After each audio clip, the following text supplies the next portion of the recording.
Ang pag-ibig na taguan sa opisina. Elena, pakiabot naman to kay Sir Ramon. O kaya'y sabihin mong pirmahan na niya. Kailangan na kasi yan bukas eh. Wika ni Alma, kasamahan ni Elena sa opisina sa Makati. Hoy, Alma. Inaabuso mo na ako. Bakit hindi ikaw na lang ang magdala niyan doon? Kitang may ginagawa rin ako dito eh. Sagot ni Elena, medyo naiirita. Ikaw lang naman ang hindi kinakabahan kay Sir. Saka hindi kanya pinapagalitan. Sabi nga nila, baka may anting-anting ka, kaya hindi ka masigawan ng sungit nating boss. Anong anting-anting ang pinagsasabi mo? Baka maniwala pa ang mga makarinig sa'yo. Lagot ka talaga sa akin. Bakit? Hindi ba totoo? Tumigil ka na nga. Basta, ikaw ang maghatid niyan kay Sir. May ginagawa pa ako, pagtanggi ni Elena. Napakamot sa ulo si Alma, dahil hindi niya talaga mapilit ang dalaga. Lumipas ang buong maghapon ni Elena, nang walang inuutos sa kanya. Hay, natauhan na yata sila. Mabuti naman, bulong niya sa sarili. Pero pagtayo niya, agad siyang napahawak sa kanyang tiyan nang kumalam ito. Lagot na, nagugutom na naman sila. Miss Valencia, para kang kalabaw, sigaw ni Elena nang biglang may magsalita sa likod niya. What did you say again? Seryosong tanong ni Ramon sa dalaga. Sir Ramon, ikaw pala. Pasensya na po, nagulat ninyo ako, nakayuko pa siya sa kanyang boss. Mukha ba akong nangugula? At kailan ka pa naging magugulatin? Ngayon lang po, Sir, sagot niya habang hawak ang kanyang tiyan. What happened to your tummy?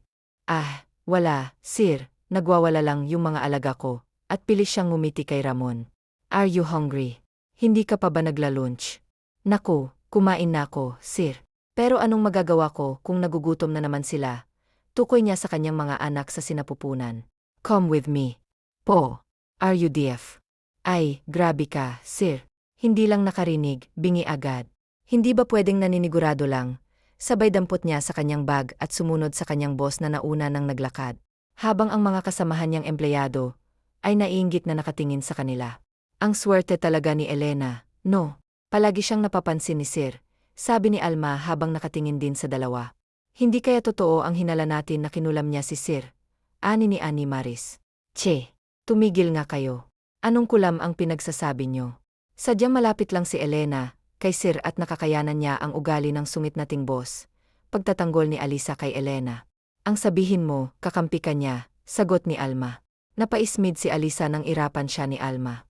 Inggit malala, bulong ni Alisa, pero dinig naman ni Alma, at nang samaan siya nito ng tingin, ay tumawa lamang siya.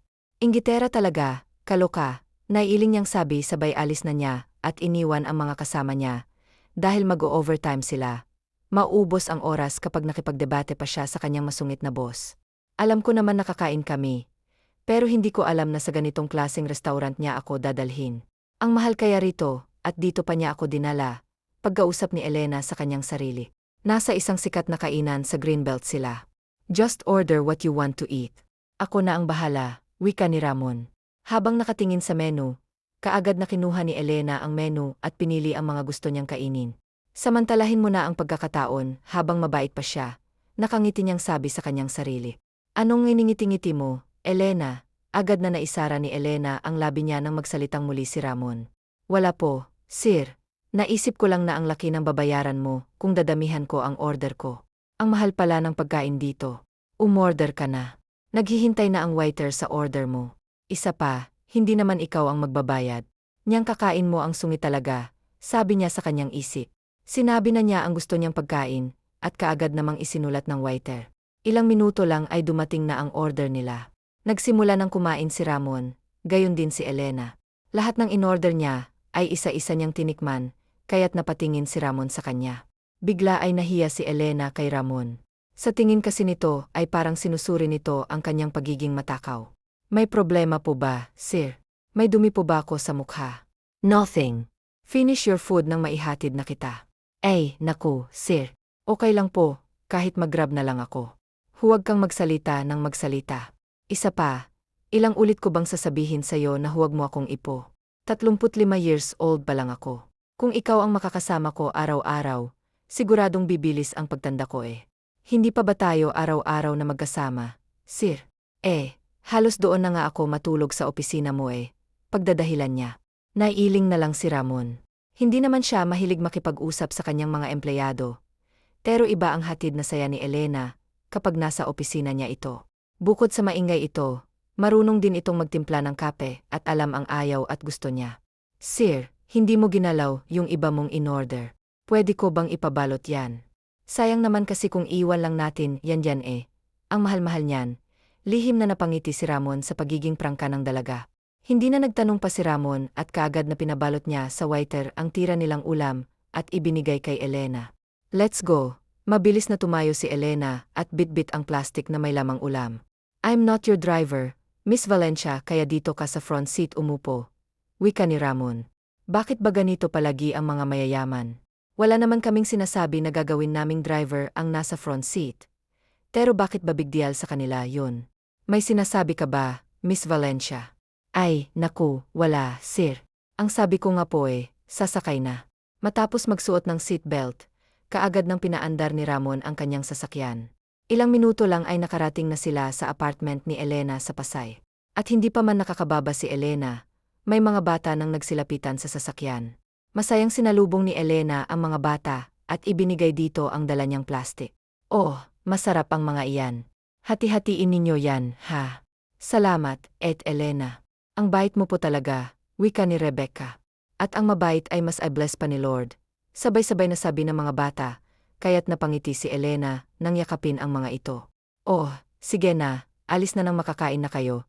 Taboy niya sa mga ito na kaagad namang sinunod ng mga bata. Palagi ba silang nandito kapag umuwi ka? Napalingon si Elena sa likod niya. Nakalimutan niyang kasama pala niya ang kanyang boss. Opo, sir. Wala na kasi silang mga magulang kaya't naaawa ako sa kanila. Minsan kasi nanlilimos lang sila para lang makakain. At salamat to pala sa mga pagkain. Siguradong mabubusog sila doon. Nakangiti niyang sabi. It's okay. Mauuna na ako. Salamat po ulit. Kumaway lang si Elena sa kanyang boss nang makalayo na ito ay saka pa lang siya pumasok sa kanyang apartment. Kapagod ho. Kailan kaya ako makakahanap ng lalaking siya namang maghahanap ng trabaho para sa akin? Hay, kaloka, natatawa niyang sabi kahit siya lang mag-isa. Kinabukasan dahil walang pasok, paglilinis lang ang ginagawa ni Elena. Katatapos lang niyang magluto ng pananghalian nang may kumatok sa kanyang pinto. Sandali lang, sigaw niya mula sa kusina. Sino na naman kaya to? Wala naman akong inaasahang bisita, ani niya sa kanyang isip. Nang mabuksan niya ang pinto, nanlaki ang kanyang mga mata nang makita kung sino ang dumating. Sir! Diyos ko, ano naman ang ginagawa ng lalaking turito? Hindi mo man lang ba ako papapasukin? Ay, nga pala. Pasok ka, sir. Niluwagan niya ang pinto para makapasok ang kanyang boss. Mabuti na lang at maaga kang naglinis. Kausap niya sa kanyang sarili. Maupo ka, sir. Pasensya na, hindi gaanong malambot ang sopa rito. It's okay. Ano nga po palang dahilan at napunta ka rito? Sir, imposible namang basta ka nalang pumunta rito nang walang dahilan. May mga pinamili ako, nasa kotse. Ikaw na ang magbigay doon sa mga bata kahapon. Hindi makapaniwalang napatingin si Elena sa kanyang boss at parang wala lang dito ang kanyang sinasabi. Sigurado ka ba, sir? Naku, siguradong matutuwa ang mga batang yon. Nakangiting sabi ni Elena at halos mawala na ang kanyang mga mata dahil sa lawak ng ngiti niya. Hindi na nagtagal si Ramon sa apartment ni Elena. Umalis din kaagad siya roon matapos makatanggap ng tawag. Tuwang-tuwa ang mga bata nang ibinigay sa kanila ni Elena ang pinamili ni Ramon. May mga damit, may sapatos, at mayroon ding mga pagkain at canned goods pa. Ang gaganda ng mga sapatos at dami. May maganda na rin kaming maisusuot, wika ni Rebecca. Magpasalamat kayo sa susunod kay Sir, ha? Sa susunod, ipakikilala ko kayo sa kanya nang makilala nyo naman siya talaga, wika ni Elena. Yes, sabay-sabay na tango ng mga bata. Masayang pinagmamasdan niya ang mga bata. Kahit papaano ay nararanasan niyang maging ate, kahit na wala siyang kapatid. Wala na kasing magulang si Elena, at nag-iisa lang siyang anak, kaya't ganoon siya sa mga batang malapit sa kanya. Gusto kasi niyang maranasan na may kapatid. Ilang hakbang lang ni Camila ang pagitan nila ni Ramon, sa kanya kap ang lalaki. I missed you so much, Rain, nakangiting sabi ng dalaga, pero agad din siyang napabitaw nang hindi man lang gumanti sa kanyang yakap si Ramon. Sorry, nahihiyang sabi ni Camila. Bakit ka nandito? Tanong ni Emerald. Anak, namimiss ka raw ni Camila, kaya siya dito dumiretso. Alam mo bang kanina ka pa bukang bibig niyan? Nakangiting sabi ni Emerald sa kanyang anak. Maiwan ko na muna kayo, Titingnan ko lang kung nakaluto na sila sa kusina. Bakit parang hindi ka masaya na bumalik na ako? Tila nagtatampong sabi ng dalaga. I'm happy, of course.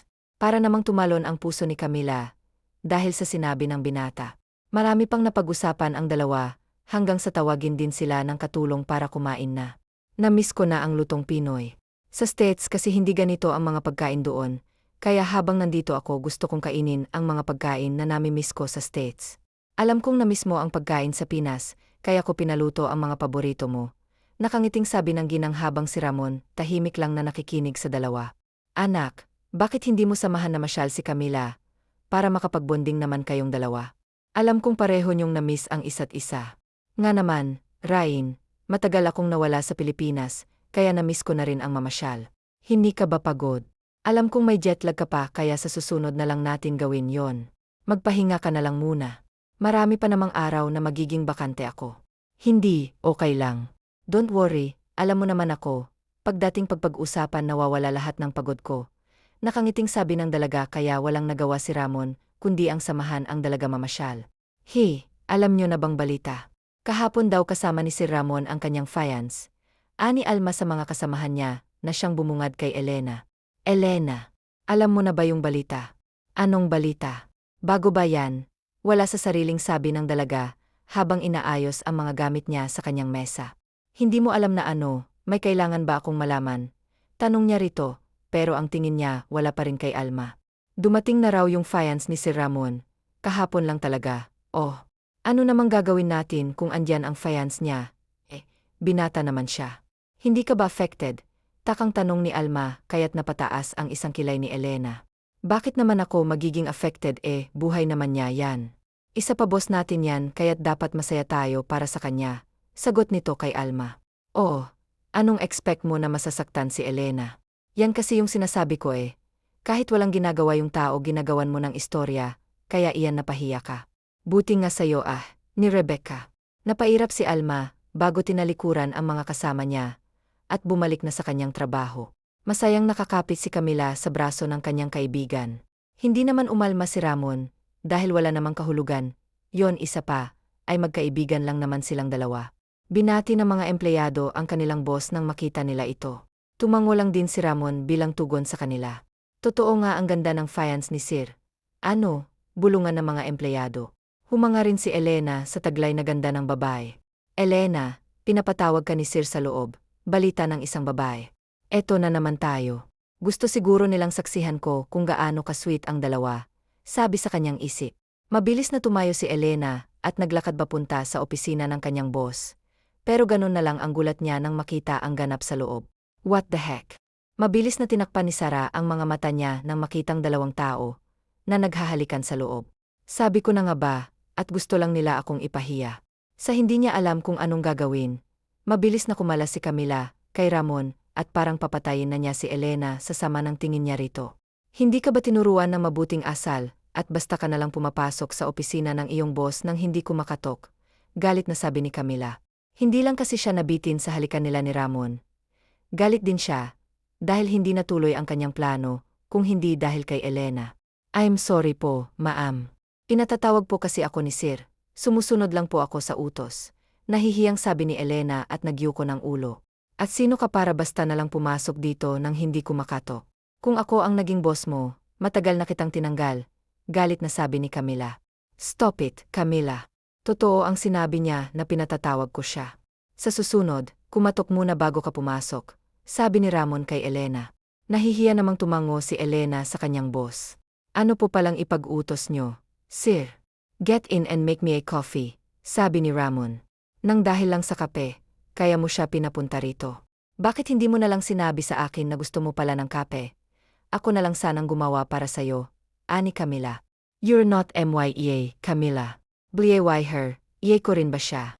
Here's your coffee, sir. Kung wala ka na pong ipag-uutos, lalabas na po ako. Alam, ni Elena. Thank you. Yumuko lang si Elena sa kainiwan ang dalawa nang hindi man lang tinatapunan ng tingin ng babaeng kasama ng kanyang boss. Maganda nga, masama naman ang ugali. Ano kayang nagustuhan ni Sir doon? Maganda lang naman, yon dahil sa makapal niyang makyup. Bulong ni Elena sa kanyang sarili. Ilang araw pang lumipas, ganon pa rin ang routine ni Elena. Hindi siya EA, pero siya ang inuutusan sa trabaho ng EA ni Adrian, kaya pinag-initan siya ni Camila. Sabihin mo nga sa akin, kung may gusto ka ba kay Ramon? Napaigtad sa gulat si Elena, nang biglang sumulpot sa gilid niya si Camila. Naku, ma'am, wala po akong gusto kay si Ramon. Sadyang trabaho lang po ang ipinunta ko rito. Kaagad na paliwanag niya kay Camila. Mabuti kung ganon, mabuti na magkaintindihan tayong dalawa, dahil ayokong may ibang umaaligid sa kanyang babae. Kaagad na tinalikuran si Elena ni Camila. Naiiling na lang siya na sinundan ng tingin ang dalagang papalayo. Sana po nagustuhan ninyo ang binagong bersyon. Sinubukan kong maging tapat sa original story, habang nagdaragdag ng mga kulay at detalye na mas Filipino. Blie, why did you do that? Galit na sabi ni Adrian nang sabihin ni Camila sa kanya ang ginawa nito kay Elena. Pinagsabihan ko lang naman siya, dahil wala siyang karapatan na akitin ka. Isa pa, wala akong tiwala sa babaeng yon. What? Oh, bakit? Totoo naman, hindi ba? Kaya dapat lang na umiwas ka na rin sa kanya. My goodness, Camila. Ganyan ba talaga ang pag-ugali mo? Ibang-iba sa pagkakakilala ko sa'yo. Iba na ba kung nagsiselos lang naman ako? Wala siyang ginagawang masama sa'yo, lalong walang gusto sa akin yon. Bakit ba palagi mo nalang pinipilit ang alam mong hindi totoo? Tumaas na rin ang boses ni Adrian. Ilang araw pa lang na magkarelasyon sila ni Camila, pero lumalabas na ang pagiging selosa nito. Bebe, sorry na, sobrang mahal lang kita kaya ko, yun nagawa. Panunuyo ni Camila kay Adrian. Let's go. Ihahatid na kita, dahil may meeting ako ngayong araw. Baby, wait. Diretso lang si Adrian sa paglalakad, habang halos tumakbo naman si Camila, para humabol kay Adrian. Pagdating sa bahay nila Camila, ay nakasimangot siyang bumaba sa sasakyan, matapos siyang pagbuksan ni Adrian ng pinto. I'll call you later. Mahinang ani ng binata saka siya hinalikan sa noo. Lalo pang nainis si Camila nang sunod lang siya, halikan ng binata. Sa loob ng kumpanya, napaigtad sa gulat si Elena, nung biglang tumunog ang cellphone niya. Nakalimutan niya kasing isilent, yun kanina. Sir, napatawag ka po, sagot niya sa kabilang linya. Po. Napatungin na lang si Elena sa kanyang cellphone, nang wala na ang tawag. Heto na naman tayo, anya sabay kuha niya sa kanyang gamit at umalis. Alam po ba ng girlfriend mo na isinama mo ako? Baka mamaya awayin na naman ako ng clone mong girlfriend. Sir, what's clone? Hindi mo alam yung clone. Yung sobrang makapal ang makiyop sa mukha. Napatawa si Adrian dahil sa narinig niya. Clone bang tawag down? Opo. Naiiling na pinaandar ni Adrian ang sasakyan. Hindi niya alam kung bakit napatawa siya sa simpleng sinabi ni Elena. 4 na taon na si Elena sa kumpanya niya, at masasabi niyang masipag itong magtrabaho. All around din to, kapag wala ang iya niya ito ang palagi niyang tinatawag. Sa isang hotel ginanap ang meeting na dinaluhan ni Adrian. Pagpasok pa lang nila sa loob, ay makikita talaga sa mga mata ng mga naroroon ang paghanga sa binata. Hindi lang magaling sa negosyo si Adrian, matalino at marespeto rin siya sa tao, kaya't marami ang gustong maging asawa siya sa mga anak na babae ng kanyang mga kasosyo sa negosyo. Matapos ang meeting ay kumain muna sila bago umalis sa hotel. Matagal pa bago makababalik ang personal assistant ko, kaya gusto kong ikaw na munang pumalit sa kanya. Kataasan ko rin ang sahod mo, dahil alam ko naman na masipag ka pagdating sa trabaho. Parang tanga lang si Elena, na hindi makapaniwalang nakatingin sa boss niya. Bakit, ayaw mo ba? Hindi kita pipilitin pero sayang din ang magiging sahod mo. Pangya niya sa dalaga. Sir, wala naman po akong problema sa trabaho at sa magiging sahod ko. Pero kasi sir, baka masabunutan na ako ni Maam kapag nalaman niyang ginawa mo pa akong EA mo, nag-aalala niyang sabi. Kahit wala silang ginagawang masama, alam niyang may masasabi pa rin ang may malaking inggit sa kanya. Huwag mo na siyang intindihin, ako ang bahala sa kanya. Basta't umiwas ka na lang kapag nandyan siya. Huminga muna ng malalim si Elena, bago tumango sa boss niya. Marami ang nainggit kay Elena lalo na malaman nila na ginawa na nga siyang EA ni Adrian, at sa lahat ng meeting nito ay siya ang kasama nito. Kahit sa pagkain ay kasalo siya nito. No way. Hindi ikaw ang babaeng aagaw sa boyfriend ko. Gagawin kong lahat mawala ka lang sa paningin ko, Elena. Asahan mo na ako ang magiging bangungot mo, galit na ani ni Camila. Lingid sa kaalaman ng dalawa, ay may matang palaging nakasunod sa kanila. Really, tita? Ipakikilala mo na ako sa publiko na girlfriend ni Adrian. Gulat ang naging reaksyon ni Camila nang marinig ang sinabi ng ginang. Matagal na niyang gustong ipakilala siya ni Adrian nang wala na magtangkang agawin sa kanya ang lalaking noon pa, ay mahal na niya. Yes, iha, sa gaganaping celebration ng kumpanya, ay ipakikilala ka na bilang girlfriend ng anak ko. Oh, I'm so excited, tita, and thank you. Palagi kang gumagawa ng paraan, para kami talaga ni Adrian ang magkatuluyan. Of course naman iha, ikaw lang ang gusto ko para sa aking uniko iho. Kaya ko ito ginagawa, napayakap si Camila sa ginang dahil sa sobrang saya. Mabilis na lumipas ang mga araw. Lahat ng mga empleyado ay imbitado sa celebration at kasama na roon si Elena.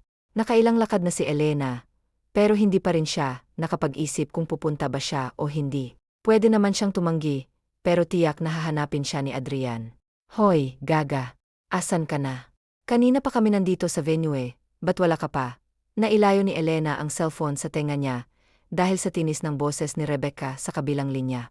Masama kasi ang pakiramdam ko, Bia. Baka hindi na ako makapunta. What? Pakisabi na lang kay Sir na hindi ako makakapunta. Oy, salamat. Kaagad na ibinaba ni Elena ang cellphone niya, saka siya huminga ng malalim. Kanina pang hindi maganda ang pakiramdam niya. Pinilit niya lang ang magtrabaho, dahil wala naman siyang gagawin sa inuupahan niya. Nagumpisa na ang party, pero si Adrian ay panay ang tingin niya sa paligid. Tila ba may hinahanap ang mga mata niya. Bebe, kanina ka palingon ng lingon. May hinahanap ka ba? No, excuse me, babe. Saan ka pupunta? Mag-umpisa ng party, sa labas lang ako, babalik din ako kaagad. Nagingit-ngit sa galit si Camila, dahil hindi man lang siya tinapunan ng tingin ni Adrian. Alam kong nagkakagusto ka na sa empleyada mo, Adrian. Ngunit hindi ako makapapayag na basta-basta mo na lang akong tatalikuran ng dahil lang sa babaeng, yon. Galit niyang ani sa sarili niya.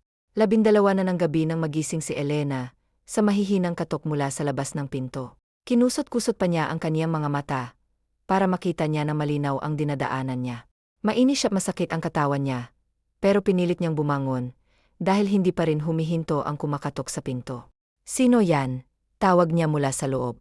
Ayaw niyang buksan ang pinto, hanggat hindi niya malalaman kung sinong nasa labas. Elena. Nabubulol magsalita ang lalaki. Mabilis na binuksan ni Elena ang pinto, at ganun na lang ang gulat niya nang makita ang boss niyang nakasandal sa gilid ng pinto. Sir Adrian, ano pong ginagawa mo rito? Hating gabi na po ah. Hindi mo ba ako papapasukin? Napilitan si Elena na buksan ng malakihang pinto na makapasok si Adrian. Ayaw naman niyang sa labas lang ito't nakatayo, lalo pat malamok sa labas. Ano pong nangyari at nandito ka? Hindi ba may celebration ang kumpanya niyo? You're right, pero hindi ako masaya doon dahil hindi ka pumunta. Lasing na ani ni Adrian.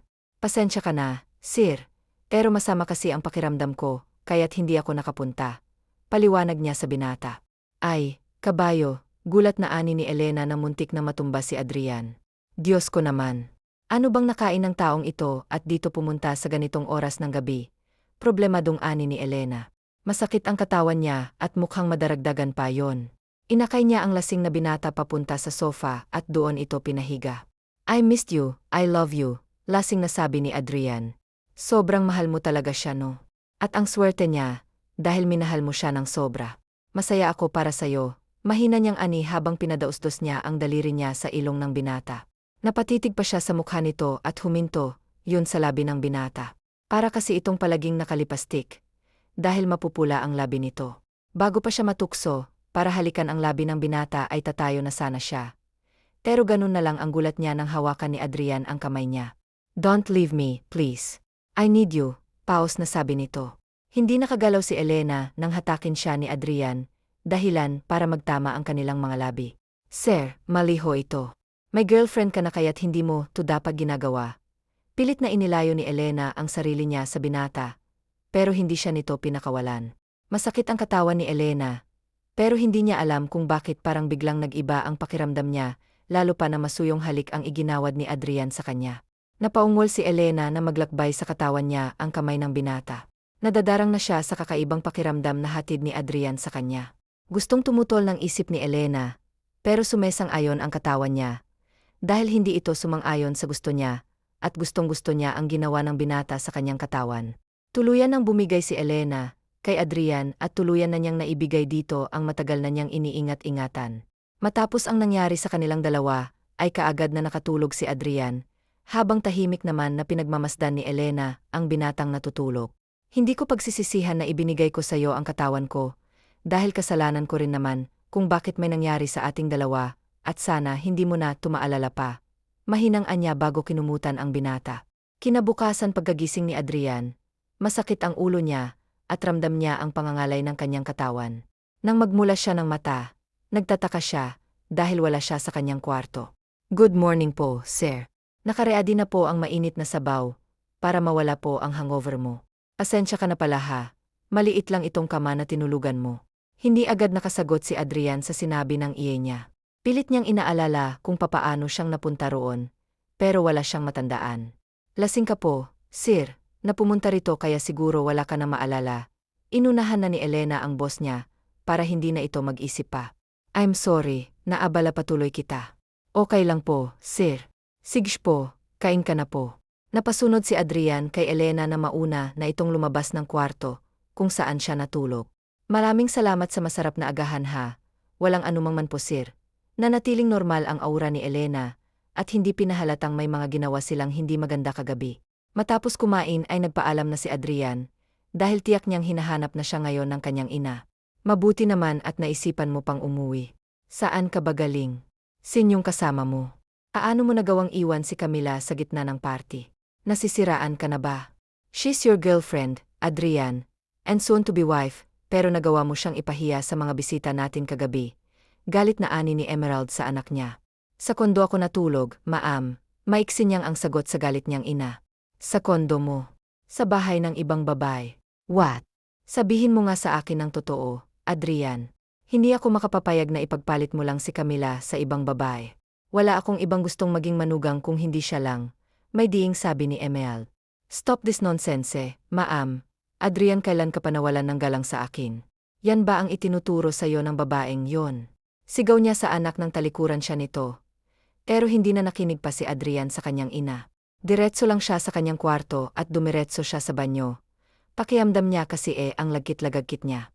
Mabilis na lumipas ang isang buwan. Normal pa rin ang pakikitungo ni Elena sa boss niya. At pilit niyang iwinawaglit sa isip niya ang nangyari sa kanilang dalawa.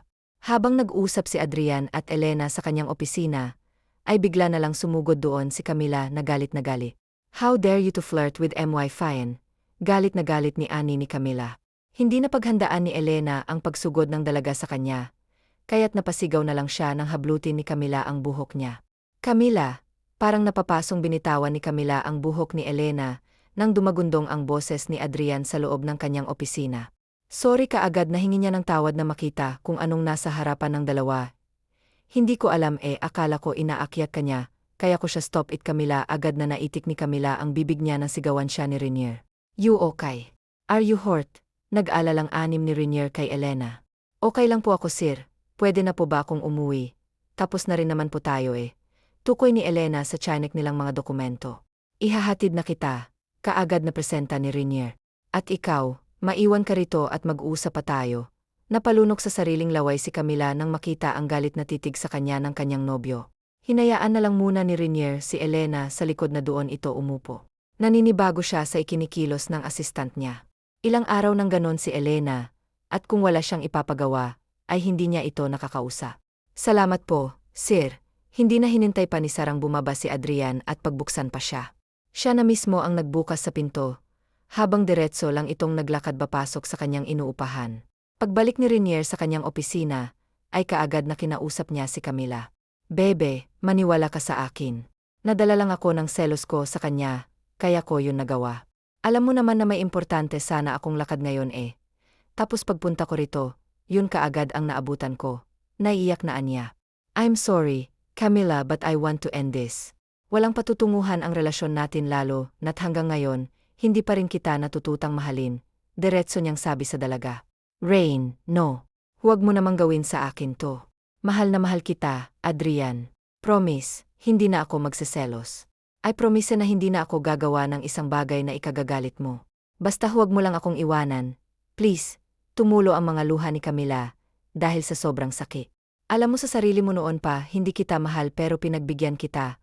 Dahil akala ko matuturuan din kitang mahalin, pero wala Kahit anong gawin ko, wala talaga akong nararamdaman para sa'yo. Prangkang sabi ni Adrian sa dalaga. Alam niyang masasaktan niya ng husto ang damdamin ng dalaga. Pero kahit na anong subok ang ginawa niya, Hindi niya talaga magawang suklian ang pagmamahal nito sa kanya. Ano bang mali sa akin? Bakit hanggang ngayon hindi mo ako magawang mahalin? Hindi ba ako katanggap-tangga? Higit pa siyang maganda sa akin, kaya't hindi mo ako kayang mahalin. No. You're beautiful, Camila. Halos lahat ng katangian ng isang babae ay gusto ng isang lalaki na sayo na. Then why? Dahil may mahal na akong iba. Hindi ka pa bumabalik ng Pilipinas. May gusto na ako sa kanya. Unang kita ko pa lang sa kanya, gusto ko na siya. Pero hindi ko magawang sabihin sa kanyang totoo kung nararamdaman. Pagtatapat niya kay Camila. Mahal mo talaga siya, no? Dahil handa mo siyang ipaglaban, hindi katulad ko, alam kong sobrang nasaktan kita. Pero hanggang dito na lang tayo, ani Renier. Umalis ng opisina ni Adrian si Camila, habang si Adrian naman ay malungkot na nakatingin sa labas ng building. Aminado siyang kasalanan niya, kung bakit lumala ang nararamdaman ni Camila sa kanya, sinubukan naman niya. Pero isang tao lang talaga ang nakabihag sa puso niya. Kaya naman pala mahina ang ani ni Elena, habang nakatingin sa hawak niyang "Hello little one," bati niya sa kanyang anak na nasa tiyan niya. Huwag kang mag-alala, Bobby. Alagaan at mamahalin ka ni Mama, syempre naman biyaya ka eh. At anak ka ng lalaking noon pa man lihim ko na minamahal. Pasensya ka na kung tayo lang dalawa ha. Hindi ka pwedeng makilala ng ama mo, dahil siguradong masisirang relasyon nila, kapag nalaman nila ang totoo. Mahinang bulong ni Elena. At para makaiwas sa lalaking mahal niya, ay nagpasya si Elena, na huminto na sa pagtatrabaho. Doon na lang siya magtatrabaho sa lilipatan niya. May naipon naman na siya at yun muna ang gagamitin niya, habang naghahanap siya ng trabaho. 6 oras pa lang ay nasa kumpanya na ni Adrian si Elena. Alam niyang wala pa roon ang binata, kaya't sinamantala niya ang pagkakataon. Manong, akihintay lang po ako ha. Mabilis lang ako, paalam niya sa taxi driver na sinakyan niya. At nang makapasok na siya sa loob, ay kaagad na kinuha niya ang importante niyang gamit sa kanya, inilapag sa mesa ang ginawa niyang resignation letter. At bago umalis ay hinap niya na muna ang mukha ng binata na nasa isang frame. Masaya ako dahil essay ay may makakasama na ako, hanggang sa pagtanda ako, naknyang ani. Matapos makuha ang gusto ay kaagad na umalis ang dalaga sa kumpanya. Ayaw na niyang maabutan pas ni Adrian. Kahit nagmamadali siyang lumabas at kaagad na sumakay sa taxi, pagdating ni Adrian sa kanyang opisina, ay hindi niya alam kung bakit mabigat ang pakiramdam niya, na para bang may biglang nakulang sa kanya. Agad na nakuha ng atensyon niya ang puting sobre na nasa ibabaw ng mesa. Mabilis niya unglaman na kuyumos ang hawak niyang papel at bigla siyang enlamig sa kinaupuan niya na mabasang laman. No, this is not true eh. Kausap niya sa kanyang sarili. Mabilis pa sa 4 naging kilos ni Adrian. Una niyang pinuntahan ang bahay kung saan nangungupahan si Elena. Pero ayon sa may-ari, umalis na raw ito doon. Kinausap din niya ang mga bata na palaging dinadalhan nito ng pagkain, pero pati ang mga ito walang alam kung saan nagpunta si Elena. Kaya't laglag ang balikat niya, na bumalik sa kanyang kumpanya. After 4 years. Athena, Gary, tawag ni Elena sa 2 anak niya, pero walang sumasagot sa kanya. Ete Elena, si Athena po ba't Gary ang hinahanap mo? Tanong ng bata kay Elena. Nakita mo ba sila kung saan sila nagpunta ha? Tanong niya rito. Nasa kila Aling Mering po sila, Ate Elena. Naglalaro ng komputer na naman ang mga batang to talaga. Sige, John, salamat ha, walang anuman. Ate, umalis na ang bata. Habang si Elena pinuntahan ang 2 anak niya. Mama, tumakbo sila Athena papunta sa kanyang ina, habang si Gary naman ay nakasunod lang na naglalakad sa kakambal niya. Basabi ko na sa inyo na huwag kayong magkomputer, alam nyo naman na maaaring kahinatnan. Basi kuya po kasi mama, sumbong ng babae. Gary, sorry hindi na po maulit na kayo kung anin ng anak niya. Anak, hindi ko naman sinabi na habang buhay hindi kayo gagamit ng komputer, kung anumang gadgets. Pero kasi naman ang babata nyo pa maaari pang masira ang mga mata nyo, kapag palagi kayong nakbad sa komputer. Di ba sinabi ko na yan sa inyo? Opo mama, sabay na sagot ng 2. Okay tayo na makakain na tayo, nakangiting sabi ni Sar sa 2. Wala pa rin bang balita sa pinagagawa ko? Tanong niya sa kanyang tauhan. Pasensya na sir, pero hanggang ngayon wala pa rin pong balita. Kung may makuha kayong balita tawagan nyo kaagad ako. Aleglado po sir, pwede ka nang umalis, taboy niya sa kanyang tauhan. Tumango lang din ito, saka lumabas sa opisina niya. Napabuntong hininga si Renier nang wala ng tauhan niya. Ilang taon na niyang pinapahanap si Elena. Pero wala pa rin siyang lead. Kung nasan na ito ngayon, makikita pa rin kitang muli. Pinagsisisihan ko kung bakit hindi ko kaagad sinabi essay na sobrang importante mo sa akin na. Kaya ako nagsusungit dahil ayokong mahalata mo ang tunay kong nararamdaman. Essay. Nakakatawa no pagdating essay, naging torpe ako. Handa naman akong maging under the side basta't ikaw lang ang kasama ko. Mahina niyang sabi, habang haplos ang mukha ng babaeng nasa frame. Naudlot ang malalim na pag-iisip ni Adrian nang may kumatok sa opisina niya. Come in. Nakangiting bati ng babae sa kanya. Kaya parang tuod na hindi si Adrian sa kinaupuan niya. Tito, tumakbo ang bata papunta kay Adrian na kaagad naman niyang nyakap. I miss you, Tito. Napatawa si Adrian sa kakyutan ng bata na yumakap sa kanya. Kailan lang kayo dumating? Kahapon lang at Ayan gusto agad ni Aya na pumunta rito, nami-miss ka na raw niya. Nakangiting ani ni Camila. Oh, really baby, napata si Adrian nang tumangutango ang bata. Carlos tukoy niya sa asawa ni Camila, nasa kumpanya may problema daw kaya't nagmamadali hinatid niya lang kami rito sabihin mo sa kanya na dito na lang kayo mag-lunch magpapaad natin sur pagpayag ka agad ni Camila. Hanggang sa mga oras na yon, ay hindi pa rin makapaniwala si Adrian na kaibigan niya ang nakabuntis kay Camila mabuti na lang at hindi nito itinago ang totoo kay Carlos kaya pinakasalan kaagad nito ang dalaga na malaman ng totoo sa ibang bansa pa pala. Nanliligaw si Carlos kay Camila at dahil sa kanya, kaya ito tumangpero nang mabigo ito sa kanya ay nagkita silang muli sa isang bar at doon na nga may nangyari sa kanila. Hanggang ngayon ba wala ka pa ring balita sa kanya? Tukoy ni Camila kay Elena. Wala pa rin at umaasa ako na isa sa mga araw na makikita ko na siya at sabihin mo na sa kanya ang totoo mong nararamdaman hindi yung in love ka na nang susungit ka pa rin akala mo naman mas ikakagwapo mo yon lagi mong tatandaan na mas lamang ang marunong dumiskarte kesa sa palaging papugi points lang sabay tawa ni Camila. Aba ginawa mo pa akong katatawanan. Lalo lang natawa si Camila sa reaksyon ng kaibigan, asara natawanan lang ang ginawa ng magkaibigan sa opisina ni Adrian Lalo pa silang umingay nang dumating na si Carlos samantalang sa probinsya kung saan naroroon si Elena, ay nakahanda na ang mga gamit nila lilipat na kasi siya na manager niya sa Manila branch nila, kaya't mula Cagayan Valley, ay bibiyahe na naman sila kasama yung dalawa niyang kambal mama excited na ako, maganda po ba sa Manila? Nakangiting nilingon ni Sarah ang anak niyang babae girl version ito ni Adrian, habang si Gar naman ay boy version niya, kaya't hindi mo akalain na kambal ang dalawa. Dahil hindi sila magkamukha. Naman anak maganda roon doon na rin po, baka kami mag-school ni kuya. Yes Bobby. Dahil nandoon ang trabaho ni Mama, hindi naman pwedeng iwan ko kayo dito kaya kung nasan si Mama doon din, kay Okay Yehe sa Maynila na kami titira masayang sigaw ni Athena, masaya naman na pinagmamasdan ni Sar ang anak niya sa layo ng binyahe nila, ay nakatulog na lang ang mga anak ni Elena, sa kanilang biyahe, gusto rin niyang matulog. Pero sa tuwing nakikita niya ang nagtataasang building sa Maynila, ay hindi niya maiwasan ang isipin ang nakaraan niya lalo na ang lalaking siyang nagbigay sa kanya sa dalawa niyang anak. Kamusta ka na kaya siguro? May anak na kayo ni Camila ngayon bulong niya sa hangin.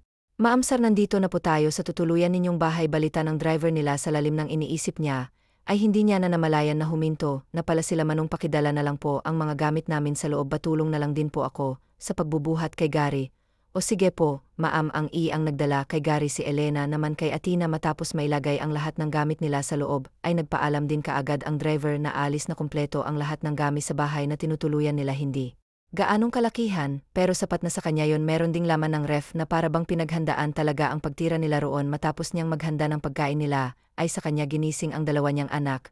Para pakainin matapos kumain, ay bumalik sa pagtulog ang dalawa siguradong napagod ang mga ito sa biyahe nila, kaya't natulog din kaagad sila kinabukasan ay dala na ni Sar ang mga gamit niya, at kasama niya ang kanyang dalawang anak, habang wala pang pasok ay isasama niya muna ito sa trabaho mabuti na lang at tumayag ang boss niya na isama niya ang dalawa. Wo mama ang taas tukoy ni Athena sa building kung saan sila bumabayes babi dito si mama mag-work, kaya magbehave lang muna kayo ni kuya ha opo mama pumasok na sila sa loob magkahawak, kamay si Athena at Elena, habang nasa bulsa naman ni Gary ang isang kamay niya, nakasyedes ang dalawang bata, kaya mapapanganga na lang talaga ang makakakita rito. Dahil sa porma ng dalawa, para itong mga anak na mayaman morena ang kulay ng balat ni Aina, at Arna nakuha nila sa kanilang ama maputi kasi si Elena. Habang moreno naman si Adrian ang cute naman ng mga batang iyan, siguro, yung bagong lipat dito yan anyan ang isang babae. Nagtanong lang si Elena, kung saan bandang elevator doon na siyang magdadala sa kanila sa last floor, kung saan nandoon ang opisina ng bago niyang manager. Pagdating nila roon ay kaagad na sinalubong sila ng isang babae, at dinala sa opisina ni Arthur. Good morning, sir, nandito na po si Miss Valencia, imporma ng babae kay Arthur. Thank you, iwan mo na lang kami. Copy sir.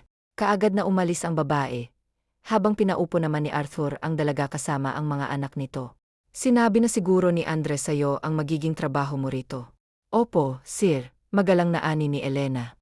At ang tungkol sa mga anak mo. Walang problema sa akin na daladal mo sila. Basta siguraduhin mo lang na hindi sila makakaabala sa mga nagtatrabaho dito. Paalala ni Arthur kay Elena. Promise po, sir, at salamat to. Pwede ka na mag-umpisa. Ang sekretarya ko na ang magtuturo sa'yo sa kung ano pang kailangan mo. Tumango na lang si Elena, habang pareho namang tahimik ang dalawang bata, na nasa gilid lang din ni Elena. Mama, ang sungit ng bagong manager mo no? Yes, Bobby, kaya kayong dalawa. Kung maaari iwasan yung mag-ingay at huwag kayong lumabas dito sa opisina ko, hanggat hindi ko sinasabi, okay? Opo, Mama. Binigyan lang ni Elena ng snacks ang dalawa saka siya, nag-umpisa sa trabaho niya.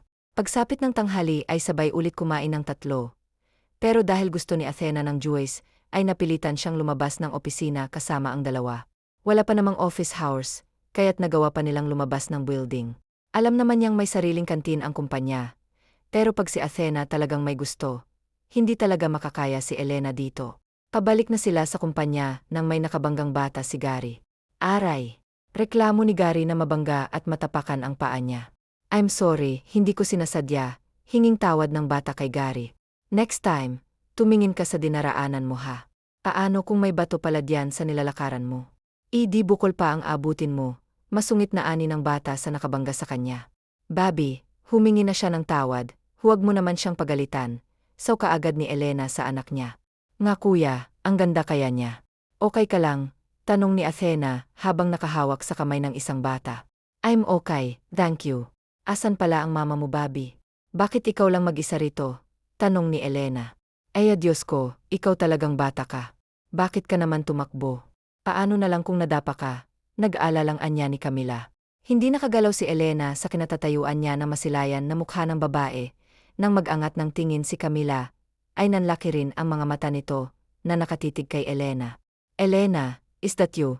Saka lang natauhan si Elena na tawagin na siya ng babae. Ay, hello Ma'am Camila, anak mo ba siya? Ang ganda niya, mana sa'yo maganda. Nakangiti pa si Elena habang pinupuri ang anak ni Camila. Thank you, ikaw din lalo ka pang gumanda. Puri din niya kay Elena. Pero nang mabaling ang tingin niya sa mga batang nakahawak sa damit ni Elena, ay agad napalis ang ngiti sa labi niya at napatitig sa mga bata lalo na kay Athena. May anak ka na rin pala ah. Si Athena at si Gary, Bobby maghikayo kay Maam, utos niya sa mga anak. Hello po, si Athena na ang naunang bumati kay Camila. Hindi mapigilan ni Camila ang mapatitig kay Athena. Gusto niyang makumpirma kung tama ba ang hinala niya. Naku, Ma'am Camila, pasensya na kung hindi kita ma-entertain na matagal ha. Malilete na po kasi ako. Let's go Bobby, babye po. Paalam ni Athena habang kumakaway naman siya kay Aya. Let's go Bobby, alis na tayo. Hinila naman ni Camila ang anak niya at isinakay sa kotse. Pagdating niya sa kumpanya ni Adrian ang binata kaagad ang hinanap niya. Oh, sabi mo may lakad kayo. Ba't nandito ka? Mag-usap nga tayo. Bobby sa sofa ka muna ha may pag-usapan lang kami ni Tito. Opo mommy. Nang wala na ang bata ay kaagad na hinarap ni Camila si Adrian. What's wrong? May problema ba? Tapatin mo nga ako Adrian. May nangyari ba sa inyo ni Elena noon? What? Huwag mo nga akong mawatwat diyan. Sabihin mo sa akin ang totoo. May nangyari ba sa inyo ni Elena noon? Wala, bakit ba? Are you sure na walang nangyari sa inyo? Paninigurado ni Camila sa binata. Yeah. Then why does she have a daughter na kamukhang kamukha mo?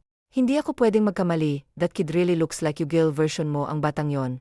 Pero kung walang nagkita kayo ni Elena, saan palang nag-sink in sa utak ni Adrian ang tanong ni Camila exactly? And she have 2 kids.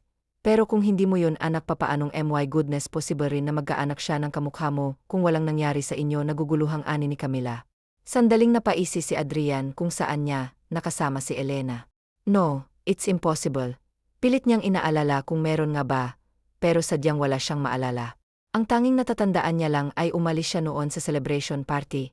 Lasing na at hindi niya matandaan na doon pala siya kay Elena nagpunta.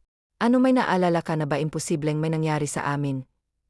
Kaya gusto kong malaman ang totoo, sabihin mo sa akin kung saan mo siya nakita. Kaagad na ibinigay ni Camila ang address at nakangiti siyang pinagmasdang nagmamadaling kaibigan. Wala ba kayong masasakyan sumakay na lang kayo sa akin ako na maghahatid sa inyo? Nakangiting offer ni Josh kay Elena at sa mga anak niya, nakapalagayan niya kaagad ng loob, kahit bago pa lang niya itong nakilala. Salamat Josh pero mag-taxi na lang kami, tanggi niya sa offer ng binata. Sigurado ka ba? Baka nahihiya ka lang. Nakangiting anya ng binata. Huwag mo ipilit kung ayaw niya ako nang maghahatid sa kanila. Hindi agad nakahulma si Elena na makilalang lalaking lumapit sa kanila. Mauna na kayo, Bobby. Utos ni Adrian sa dalawang bata na kaagad namang sinunod ng mga ito. Pinasak sila ng bodyguard ni Adrian sa loob ng sasakyan. At doon hinintay ang kanilang ina, parehong nagtatakang magkapatid kung sino si Adrian. Pero hindi nila magawang magsalita. Mar sa monte, magkakilala kayo ni Elena. Sobra pa sa magkakilala tingin niya kay Elena. Hindi naman makatingin ng diretso si Elena sa binata. Sasama ka ba sa amin ang anak mo o sa kanya? Kasasakay naghahamon ng tingin ni Adrian sa dalaga. Pasensya ka na, Josh, o kailang sa susunod na lang, sir. Siguro naman papayag ka na sa susunod. Nakangiti nitong Annie. As if naman na mapapayagan ko yun. Bulong ni Adrian sa sarili niya. Nauna na siyang naglakad, habang nakasunod naman dito si Elena. Jeren, mabilis na sumakay si Elena, nang makitang dalawa niyang anak na parang natatakot sa loob. Mama, sino po siya? Mahina ng tanong ni Athena sa kanyang ina. His my friend, baby, don't worry. Pagpapakalma ni Elena sa anak niya. Pero sa kaloob-looban niya, ay para na may kabayong nagkakarerahan sa kanyang dibdib dahil sa kaba. Marami ang pumasok sa isip niya sa mga oras na yon at isa na roon na baka alam na ni Adrian ang totoo. Kung sakali man lang na alam na nito ang totoo, ayaw niyang makaabot pa. Yun kay Camila, ayaw niyang maging magulo ang buhay nila ng anak niya. Dahil siguradong mapapatay siya ni Camila at alam niyang pati anak niya ay hindi nito palalagpasin. Sabihin mo lang kung saan kayo nakatira. Lingon ni Adrian kay Elena na pilitan siyang sabihin ang address nila. Dahil ano pa nga bang magagawa niya, pagdating nila sa bahay, ay pinauna niya ng pinapasok ang dalawang bata kasama ang mga bodyguards nito, habang naiwan naman sa labas ang dalawa. May tinatago ka ba sa akin? Pasyuna ni Adrian sa kaharap niya. Wala akong tinatago, sirdinian pa niya ang salitang sir. Wala naman akong kailangang itago sa'yo. Anya habang nasa ibang direksyon ang tingin niya. Really, Miss Valencia? Ano nga ba yung dahilan mo noon at bigla ka na lang nag-resign sa trabaho mo? Wala ka nang alam doon, sir. Buhay ko ito at wala kang karapatan para panghimasukan ng kung ano man ang desisyon ko. May sarili akong dahilan kaya ako nag-resign at hindi mo na yun kailangan pang malaman, seryoso niyang sabi at sinalubong ang tingin nito sa kanya. Pero agad din siyang nagbawi ng tingin nang umisi ang binata sa kanya. Alam kong hindi kita mapapaamin kung ano bang dahilan mo kaya. Dederetsuhin na kita, ako ba ang dalawang anak mo? Mapanuring tingin ang ipinukol ni Adrian sa dalaga. Gusto niyang sukatin kung hanggang saan ito magsisinungaling sa kanya. Alam mong walang nangyari sa atin, sir. At hindi kita boyfriend. Kaya papaano mo nasabing anak mo sila? Wala nga ba? Tinago mo lang ang totoo. Lasing ako that night at totoong wala akong maalala. Pero hindi nagsisinungaling ang iyan ay Miss Valencia. Agad na paatras si Elena dahil sa narinig. Anong ibig mong sabihin? Ipapayanay ko ang dalawang bata sa ayaw at sa gusto mo, at kapag napatunayan kong anak ko nga sila at nagsisinungaling ka sa akin, sisiguraduhin kong sa akin mapupunta ang kustodiya ng mga anak ko, bantang sabi ni Adrian. Hindi mo yan pwedeng gawin sa akin at sa mga anak ko, sigaw ni Elena sa binata. Then tell me the truth, mga anak ko ba sila? Ako ba ang kanilang ama? Mga anak mo sila, ikaw ang tunay nilang ama. Ano, masaya ka na magtatanong ka kung bakit ko sila itinago at hindi ipinaalam sa iyong totoo? Dahil hindi na kailangan. Dahil ayokong masira ang relasyon yung dalawa ni Ma'am Camila. Sa tingin mo ba naging madali sa akin ang lahat? Hindi, si ina ko lahat-lahat ng responsibilidad sa kanila. Dahil ayokong makasira ng relasyon. Dahil ayokong ako ang maging dahilan kung bakit kayo mag-aaway at maghihiwalay. Ayokong masabihan ang mga agaw, lahat yun ginawa ko dahil dahil mahal kita. Naiintindihan mo ba ako? Umiyak na sabi ni Elena kay Adrian. Parang bombang sumabog ang katotohanan mula kay Elena. Hindi na nakapagsalita si Adrian. Dahil sa mga narinig, hindi niya alam na mahal siya ng dalaga. Sa tuwing nagpapasaway ito sa kanya ay naiirita siya. Pero hindi niya magawang magalit dito. Dahil ang totoo, mahal na rin niya ito noon pa man. Bakit hindi mo sinabi sa akin na gusto mo pala ako noon? Patanong ni Adrian sa dalaga. At anong gusto mo na ipagsigawan ko na gusto kita? Anong akala mo sa akin nasisiraan na totoong gusto kita? Pero hindi ako desperada para lang ipagsigawan ng nararamdaman ko. Sapat na sa akin na mahal kita at makita ka araw-araw. Hindi ko pinangarap na makasama ka dahil alam kong malabong mangyari yon, Kento, na ako na mahal kita kahit wala yung katuparan sa pocketbooks. Lang nangyayari na nagkakagusto ang mayayaman sa isang mahirap na katulad ko. Anya, papatunayan ko sa'yo na hindi lang sa libro mangyayari ang nasa isip mo. Dahil noon pa man unang kita ko palang mahal na rin kita. Pero ayokong sabihin ang totoo dahil ayokong layuan mo ako. Pagtatapat ni Adrian, umiling-iling si Sar at hindi naniwala sa sinabi ng binata. Impossible. Totoo ang sinasabi ko ese at kaya kong patunayan yan. Hindi huwag mong gawin yan, isipin mo ang mararamdaman ang asawa't anak mo kung ano man ang nalaman mo sana. Hindi mo na ito iparating sa kanya, ayokong maging magulo ang buhay ng mga anak ko lalong-lalo ayoko na akong dahilan para mag-away pa kayo pakikiusap ni Sarkarer. What saan mo naman nakuhang balitang yan, huwag ka nang magdisir nakita ng dalawang mata ko ang anak mo kasama si Maam. Napangiti si Adrian na marinig ang sinabi ng dalaga. Don't worry, Camila is not my wife, she is the wife of my friend, matagal na kaming hiwalay. At dahil yun sa'yo, bumalik sa pagiging seryoso si Rare, at matama na pinagmasdan ng kaharap ngayon alam mo ng totoo, sagutin mo ang tanong ko yes or no lang ang kailangan ko.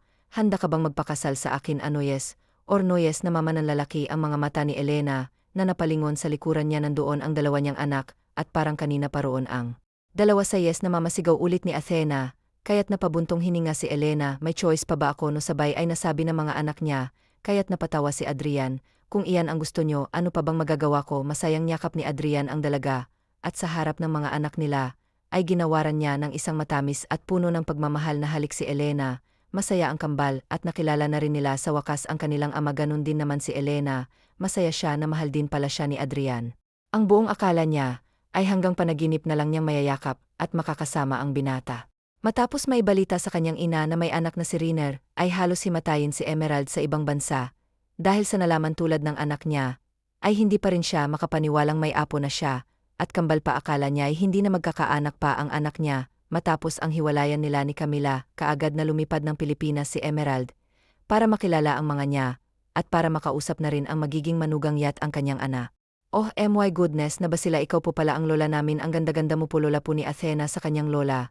Kaya't napahalakhak si Emerald. Sem to you, apo, ang ganda-ganda mo, at ang gwapo ng kapatid mo. Nakangangasalat sa pagdadala mo sa kanila sa sinapupunan mo, Elena. Magkakaroon na rin ng ingay sa bahay. Aninang ginang ngumiti lang si Elena.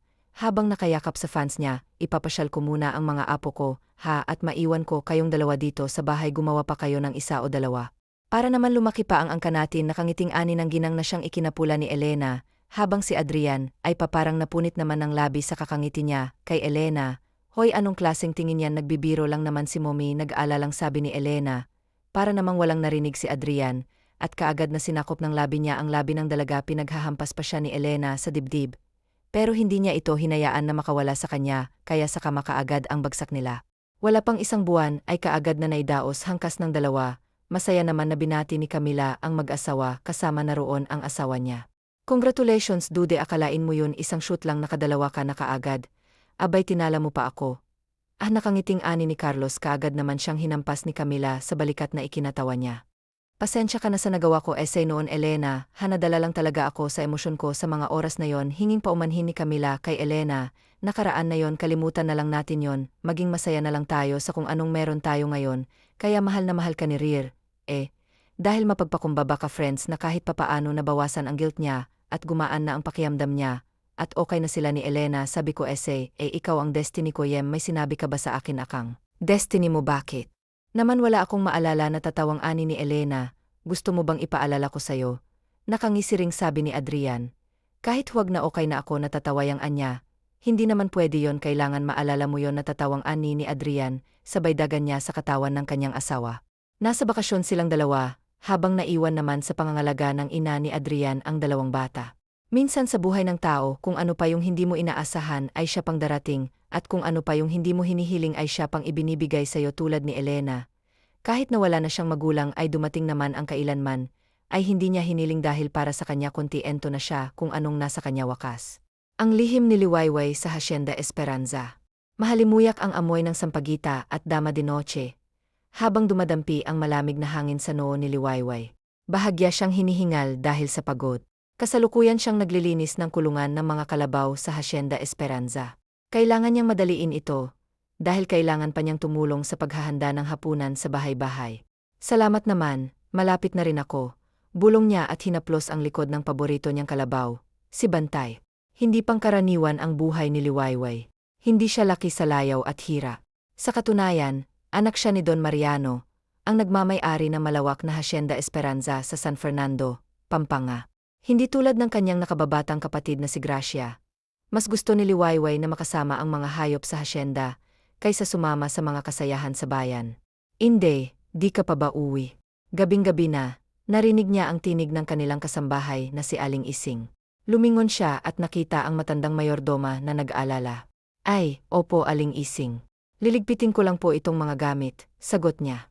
Naku, hayaan mo na yan. Kaya galit na galit si Doña Beatriz.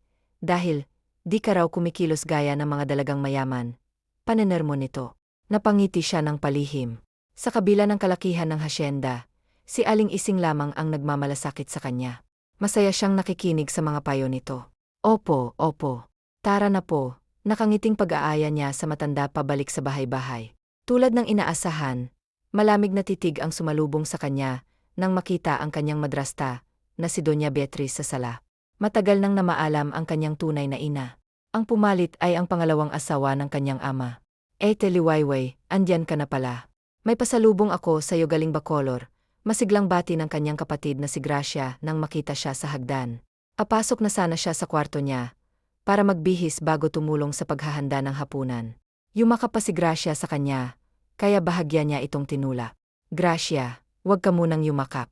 Amoy hayop pa ako, nahihiyang sabi niya. Nagkibit balikat lang ang kapatid. Magkaiba talaga sila.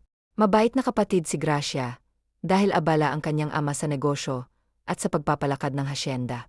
Ang kanyang madrasta at kapatid lang ang madalas niyang kasama.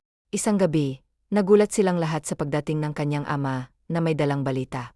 Habang nasa hapagkainan, walang tigil naman ang kanyang madrasta sa paninita sa kanya. Liwayway, kumilos ka nga ng maayos. Bakit di ka gayahin niyang kapatid mo? Tingnan mo nga, kahit ilang taon ang agwat niyo, marami na siyang manliligaw at koneksyon sa ibang pamilya dito sa probinsya. Ikaw, laging mga kalabaw ang kasama. Nagngangalit na sabi nito. Senyora, hindi po ako mahilig sa mga ganoong bagay, mahinang sagot niya. Mukhang hindi ito nagustuhan ng kanyang madrasta. Abay hindi ko kasalanan kung maging matandang dalaga ka. Wala kang interes sa pag-aasawa. Baka nakakalimutan mo nang malapit ka ng magnegatibo 30. Gigil na sumbat nito. Magsasalita pa sana siya nang pumagitna ang kanyang ama. Tama na, Beatriz. Ako ang magsasalita. Mabilis silang tumahimik dahil sa malakas na boses nito. Napabuntong hininga na lang si Liwayway. Lagi namang mainit ang ulo ng kanyang madrasta sa kanya. Habang nakayuko, naramdaman niya ang marahang tapik sa kanyang braso. Nginitian siya ng kanyang kapatid at sinabing magiging maayos rin ang lahat. Tumango siya at nagpasalamat. Huwag kang mag-alala, Beatriz. Tungkol rin diyan ang balita ko. Siguro'y dahil abala pa ang isip niya, kaya hindi niya agad naiintindihan ang magandang balita, sabi ng kanyang ama. Sa susunod na buwan, ikakasal ka na, Liwayway, sa anak ni Kapitan Nestor na si Julio. Mabilis siyang napatingala nang makarinig ng malakas na singha. Gulat ang makikita sa mukha ng kanyang madrasta. Pero nangingibabaw ang saya sa mga mata nito, habang hindi naman umaabot sa mga mata ang ngiti sa labi ng kanyang kapatid. Pagkalipas ng ilang segundo, doon lang niya napagtanto ang sinabi ng kanyang ama. Teka, hindi ako pumapayag. Hindi na kita kailangan pang tanungin tungkol diyan, Liwayway. Matigas at seryosong sabi nito. Nadurog ang kanyang puso at nagmamadaling bumalik sa kanyang silid. Maraming bagay ang tumatakbo sa kanyang isipan. Hindi man siya kasing galing ng kanyang kapatid sa pakikipag-usap. Masipag naman siya sa pag-aalaga ng hasyenda. Hindi siya pasaway at ang mga hayop lang ang kanyang interes, kaya wala pa siyang nobyo. Hindi niya maintindihan kung bakit ginagawa ito ng kanyang pamilya. Lalo na't hindi naman niya kilala si Julio. Matulog ka na, Liwayway. Sana pagising mo bukas, panaginip lang ang lahat. Bulong niya habang nakatingin sa kisame ng kanyang silid. Hindi niya alam na sa mga susunod na araw, magbabago na ang kanyang buhay. Ang tahimik at payapa niyang pang-araw-araw ay magugulo dahil sa mga lihim at masasamang plano. Narinig niya ang malakas na tilaok ng manok. Dahan-dahan siyang bumangon sa kanyang kama dahil sa hindi maayos na pagtulog. Kitang-kita pa rin ang pagod sa kanyang mga mata. Bumuntong hininga siya at nag-ina. Panibagong araw na naman. Pagkatapos mag-ayos, handa na siyang bumaba at gawin ang kanyang mga gawain. Magandang umaga, Liwayway, bati ng isang binata sa kanyang harapan. Hindi pa rin siya makapaniwala na ilang linggo na lang. Ikakasal na siya sa lalaking ngayon niya lang nakita. Ngumiti siya ng bahagya at balaksanang makipagkamay nang marinig nila ang malakas at masiglang bati ni Gracia. Good morning, mabilis silang lumingon at bumati ng sabay. Inanyayahan sila nito sa kusina para mag-almusal. Dahil sa ngiti at pagiging masigla ng binata, medyo nanibago si Liwayway. Ang alam niya kasi sa mga lalaki ay mayayabang at bastos, kaya nagulat siya nang makita ang pagiging magalang nito. Napatingin siya sa kanyang damit. Maganda at bulaklaking bestida naman ang suot ni Gracia. Sa unang pagkakataon, naisip niyang magsuot ng mas magandang damit. Sa halip na isipin ang mga bagay na iyon, hindi na lang niya ito pinansin at nagpatuloy sa pagkain. Akala niya magpapakilala lang ang kanyang fiancé at aalis na rin ito. Pero nagkamali siya. Buong araw itong nakabuntot sa kanya at walang tigil sa pakikipag-usap. Kahit medyo naiinis siya sa kakulitan nito, masaya rin pala na may kasama. Marami kayong trabahador dito sa hasyenda, di ba? Bakit ikaw ang gumagawa ng mga ito? Tanong ni Julio. Gusto ko lang. Wala namang masama, di ba? Sagot ni Liwayway. Nasa kulungan sila ng mga baboy para magpakain. Naman, pero hindi ka ba naiilang sa putik? Sanay na ako. Kung nandiri ka, pwede kang bumalik sa bahay-bahay. Alam ni Liwayway na hindi sanay sa mga ganitong bagay ang mayaman na anak ni Kapitan Nestor. Marami silang trabahador sa hasyenda. Hindi niya lang mapigilang tumulong sa mga gawain dito. Hindi sagot nito at akmang lalapit. Pero dahil sa putik, nadulas siya. Nagulas siya at balaksa ng saluhin ang binata. Pero huli na. Parehas silang napaupo sa putikan. Akala niya magagalit ito. Pero natulala na lang siya nang makita ang magandang ngiti nito. Mabilis na lumambot ang puso niya at nahawa sa masaya at malakas nitong halakha. Ayos ka lang ba, Julio? Tanong niya habang nagtatanggal ng putik sa kanilang mga dami. Naman, nakangisi pa rin ito. Bakit? May nakakatawa ba sa sinabi ko? Wala. Natutuwa lang ako kasi ngayon mo lang binanggi ang pangalan ko. Sabi nito. Biglang uminit ang kanyang pisngi at umiwas siya ng tingin. Hindi Halika na nga para makapaglinis na tayo, utal na sabi niya. Buong araw, walang sinayang na oras ang binata para magkakilala sila. Sa totoo lang, nagtataka si Liwayway dahil parang gustong-gusto siya nito. Siya nga hindi makapaniwala sa desisyon ng kanyang ama. Pero si Julio ay parang sang-ayon na sang-ayon sa kasal. Wala siyang dahilan para maghinala kay Julio. Unti-unti, hinahayaan na rin niya ang kanyang sarili na magkagusto sa binata. Lumipas ang ilang araw at halos sa bahay-bahay na lang nila nakatira si Julio. Utos siguro ito ng kanyang ama para mabilis silang magkakilala. Habang tumatagal, nasasanay na siya sa presensya ni Julio. Malapit na rin ang kanilang engagement party. Isang hapon, pagkatapos manggaling sa palayan, Liwayway, gusto mo bang sumama sa akin mamaya? Masiglang tanong ni Julio. Nakaupo sila sa pilapil. Inapanood ang paglubog ng araw. Saan naman? Tanong niya. Tulad ng mga nakaang araw, hindi lumalayo sa kanya ang binata. Talagang ipinapakita nito ang paghanga sa kanya. Kahit medyo nagtataka siya, mas nangingibabaw ang kakaibang kilig na nararamdaman niya kapag kasama ito. May fiesta sa bayan para sa pagdiriwang na masaganang ani. Pamilyar ka ba doon? Nakataas ang kilay na tanong nito nang makita ang kanyang reaksyon. Pamilyar si Liwayway sa okasyon, pero hindi siya sanay sa pagpunta sa lugar na maraming tao. Nakaramdam siya ng hiya dahil pakiramdam niya, wala siyang alam.